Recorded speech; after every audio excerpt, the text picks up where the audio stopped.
Haleluya. Terima kasih Tuhan berikan kita hari yang baru, hari yang diberkati. Mari kita awali hari ini dengan membacakan firman Tuhan. Kita berdoa menikmati kemurahan Tuhan. Tuhan sungguh baik. Mari kita awali dengan mengucap syukur kepada Tuhan. Bapa yang ada di dalam surga, kami datang kepadamu mengucap syukur. Tuhan, berikan kami kesehatan di hari yang baru. Tuhan pelihara kami, Tuhan jaga kami, dan Tuhan berkati kami. Terima kasih Tuhan, kami siapkan hati kami untuk mendengarkan firman Tuhan. Kami percaya Roh Kudus yang akan pimpin program doa pagi ini dari awal sampai selesai. Di dalam nama Tuhan Yesus Kristus. Haleluya. Amin. Puji Tuhan. Saya baca dalam surat Roma 8 ayat 14. Semua orang yang dipimpin Roh Allah adalah anak Allah. Ayat 9b katakan, tetapi jika orang tidak memiliki Roh Kristus, ia bukan milik Kristus. Betapa pentingnya kita memiliki Roh Kristus. Betapa pentingnya kita berjalan bersama-sama dengan Tuhan. Oleh sebab itu, kita melihat ada salah satu murid Tuhan Yesus yang berjalan bersama-sama Yesus, melihat perbuatan baik Yesus, menyaksikan mujizat yang Yesus lakukan. Tapi dia tidak merasa dekat dengan Tuhan. Dia tidak memiliki Roh Kristus, saudara. Yudas Iskariot adalah salah satu dari 12 murid Yesus. Nama murid-murid Yesus yang ditulis dalam Injil selalu nama Yudas Iskariot disebut paling akhir dengan embel-embel si pengkhianat. Saudara, Yesus memang tahu tentang Yudas, dan Yesus harapkan dengan memilih Yudas bersama-sama dengan Yesus akan ada perubahan. Tetapi ternyata Yudas lebih memilih keinginan pribadinya, yaitu hatinya terikat dengan uang. Yudas adalah pribadi yang cinta uang. Sedangkan Alkitab katakan bahwa akar dari segala kejahatan ialah cinta uang. Bapak, Ibu, Saudara-saudara, Yudas walaupun sudah menjadi murid Yesus, tapi hatinya tidak pernah sungguh-sungguh menjadikan dirinya itu murid Tuhan. Yudas tidak pernah sungguh-sungguh menjadi murid Tuhan, sehingga ia tetap ditentukan untuk binasa dan tidak terselamatkan. Saudara, jangan kita ragukan panggilan Tuhan Yesus. Pada mulanya Yesus melihat Yudas itu sebagai seorang murid yang berbakat, dan Yudas dipercaya untuk memegang kas. Tapi ternyata justru dengan menjadi bendahara, Yudas mulai mencuri uang. Dia seorang yang tidak jujur terhadap uang. Yudas gak pernah panggil gurunya dengan kata Tuhan. Senantiasa dia panggil dengan istilah Rabi. Dalam Injil Matius pasal 26 ayat 25, saudara bisa baca di situ. Saudara, dan ini menjadi suatu peringatan bagi para pengikut Kristus yang tidak sungguh-sungguh, walaupun ada dalam persekutuan dengan Tuhan, tetapi ia tidak memiliki roh Tuhannya. Yudas yang punya profesi sebagai bendahara, saudara-saudara.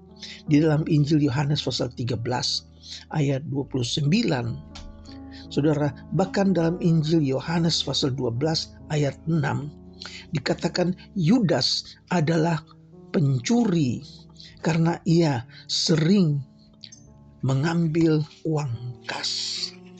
Yudas mencela tindakan Maria yang meminyaki Yesus dengan minyak narwastu yang mahal harganya. Saudara-saudara, apa yang Yudas katakan di dalam Injil Yohanes pasal 12 ayat 6. Yudas katakan lebih baik minyak itu dijual dan uangnya diberikan kepada orang miskin. Kelihatannya Yudas seorang yang sosial jiwanya. Seorang punya rohani tinggi, tapi ternyata itu bukan maksud sebenarnya dari Yudas. Hatinya ialah uang. Kalau minyak wangi itu dijual, ia akan mendapatkan uang yang banyak. Haleluya, saudara. Tetapi Yesus katakan apa yang perempuan ini buat adalah untuk persiapan penguburannya. Dan setiap kali Injil diberitakan, maka wanita ini akan selalu diingat. Saudara, mengapa? Karena dia mengorbankan miliknya dengan hati yang tulus. Yesus sangat menghargai. Dan Yesus katakan, dimanapun Injil diberitakan, wanita ini akan selalu diingat, saudara-saudara. Berbeda dengan Injil Matius pasal 27 ayat yang ke-32. Ketika peristiwa penyaliban Yesus memikul salib. Tetapi setelah di luar kota, tentara-tentara Romawi melihat Yesus berjalan keluar.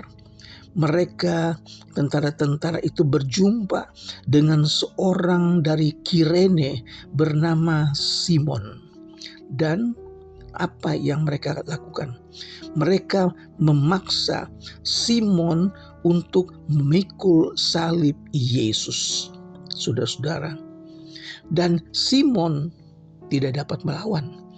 Dia terpaksa memikul salib Yesus, salib yang berat. Tetapi ternyata Yesus tidak mengatakan bahwa apa yang Simon lakukan itu akan diingat sepanjang masa dimanapun berita Injil ini disampaikan.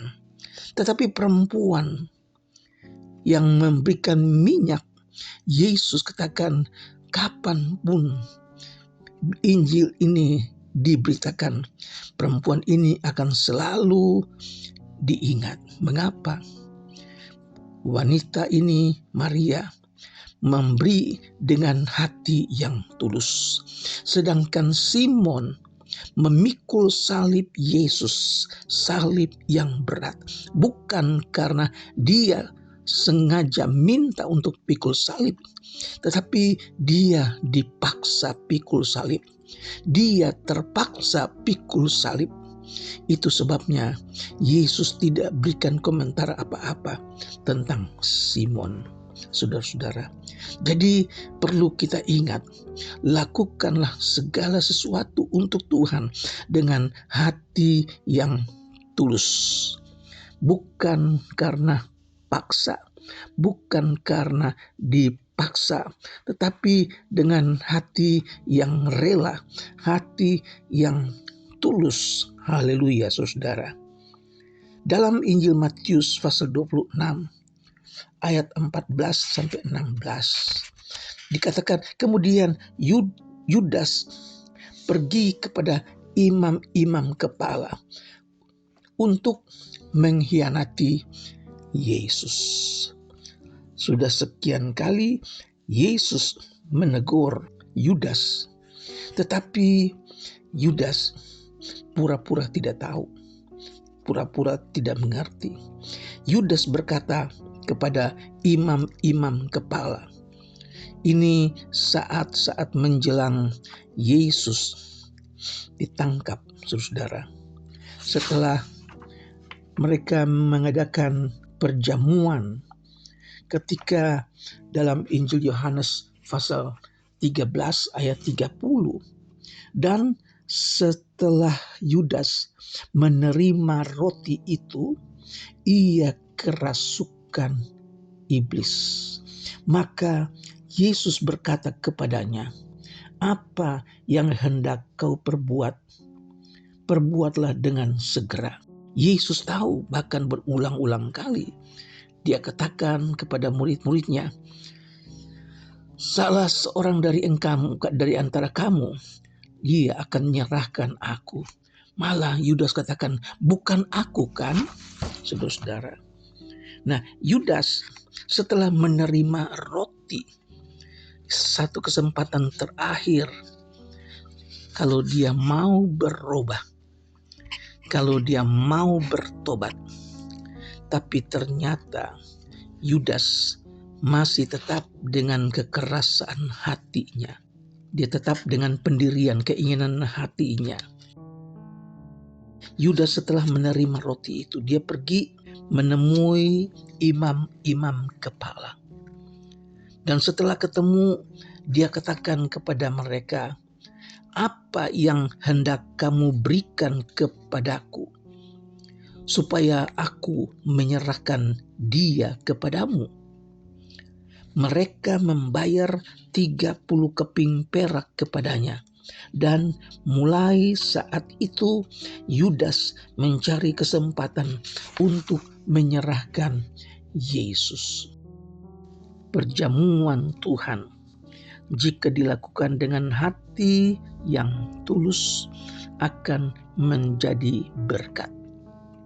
Tetapi kalau kita makan, minum tubuh dan darah Kristus dengan hati yang tidak benar, maka itu akan mendatangkan kutuk.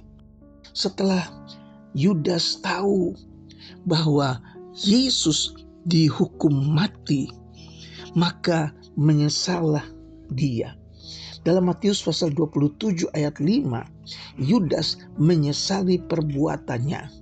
Dia katakan kepada imam-imam kepala, aku telah berdosa karena menyerahkan darah orang yang tidak bersalah. Maka ia melemparkan uang perak itu ke dalam bait suci, lalu dia pergi menggantung diri, bunuh diri. Saudara, sayang 1000 sayang. Ketika ia menyesal, dia bukannya minta ampun, malah dia bunuh diri. Dan ini ada suatu perbuatan yang tidak berkenan kepada Tuhan. Bahkan dalam Kisah Rasul pasal 1 ayat 18, dikatakan Yudas telah membeli sebidang tanah dengan upah kejahatannya, lalu ia jatuh tertelungkup, perutnya terbelah dan isi perutnya semua terburai keluar. Dia mati di dalam dosa. Satu pelajaran kepada kita, kalau kita mau datang kepada Yesus, minta ampun kepada Tuhan. Oleh sebab itu, mari kita ikuti Yesus. Jadilah murid Yesus dengan sungguh-sungguh, bukan karena dipaksa, bukan karena terpaksa, saudara, tapi karena cinta. Lakukanlah segala sesuatu dengan hati yang tulus, bukan karena terpaksa. Mari kita berdoa. Bapa di sorga, kami mengucap syukur kepada Tuhan. Ampuni kami kalau kami ada waktunya berbuat segala sesuatu dengan hati yang tidak murni. Jadikan kami anak-anak-Mu yang tulus karena kami mengasihi Engkau. Engkau lebih dulu mengasihi kami. Engkau telah mati di kayu salib ganti kami. Ampuni kami ya Tuhan. Kami berdoa buat pemirsa yang mengikuti program doa pagi ini. Tuhan berkati, tambahkan hikmat sukacita, biar roh mereka bertumbuh dan bertambah di dalam Tuhan. Kami mengucap syukur di dalam nama Tuhan Yesus Kristus. Haleluya. Amin.